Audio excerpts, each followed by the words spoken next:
GST നിരക്ക് പരിഷ്കരണം, അമേരിക്കയുടെ പ്രതികാര ചുങ്കം, IGST റിക്കവറിയുടെ ഭാഗമായി തിരിച്ചുപിടിച്ച വലിയ തുക, സംസ്ഥാനത്തിന്റെ കടമെടുപ്പ് പരിധി വെട്ടിക്കുറച്ചത്, അത്തരം കാര്യങ്ങളടക്കമുള്ള നടപടികൾ കടുത്ത സാമ്പത്തിക ഞെരുക്കത്തിനിടയാക്കിയിട്ടുണ്ട്.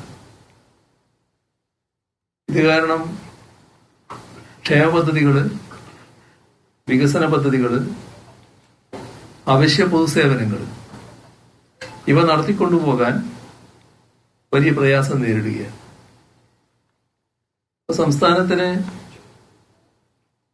ഏകദേശം 9,765 കോടി രൂപയുടെ വരുമാന നഷ്ടമുണ്ട്. 5,200 കോടി രൂപയിലധികം കടമെടുപ്പ് പരിധിയിലെ കുറവുമുണ്ടായിട്ടുണ്ട്. കിഫ്ബി അടക്കമുള്ള ബജറ്റിന് പുറത്തെ കടമെടുപ്പുകളുടെ പേരിൽ 4,711 കോടി രൂപ വെട്ടിക്കുറച്ചിട്ടുമുണ്ട്. ഇതൊന്നും സംസ്ഥാനത്തിന്റെ സാമ്പത്തിക അച്ചടക്കമില്ലായ്മ മൂലം ഉണ്ടായതല്ല, മറിച്ച് സംസ്ഥാനത്തിന്റെ അധികാരപരിധിക്ക് പുറത്തു നിന്നുണ്ടായ നയപരമായ തീരുമാനങ്ങളുടെയും വ്യവസ്ഥാപരമായ പ്രശ്നങ്ങളുടെയും ഫലമായി ഉണ്ടായതാണ്. ആവശ്യപ്പെട്ടത് താൽക്കാലിക ആശ്വാസം എന്ന നിലക്ക് മുൻപുണ്ടായിരുന്ന കടമെടുപ്പ് പരിധി പുനഃസ്ഥാപിക്കുക,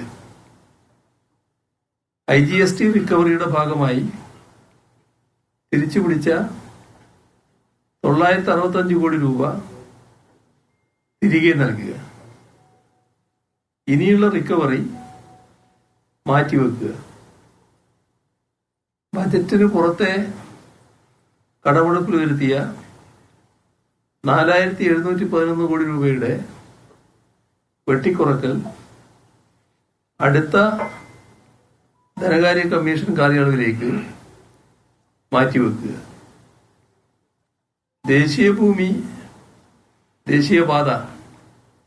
ദേശീയപാതയുടെ ഭാഗമായി ഭൂമി ഏറ്റെടുക്കലിന് സംസ്ഥാനത്തിന്റെ 25% വീതം നൽകുന്നതിനായി 6,000 കോടിയോളം രൂപ നൽകിയത്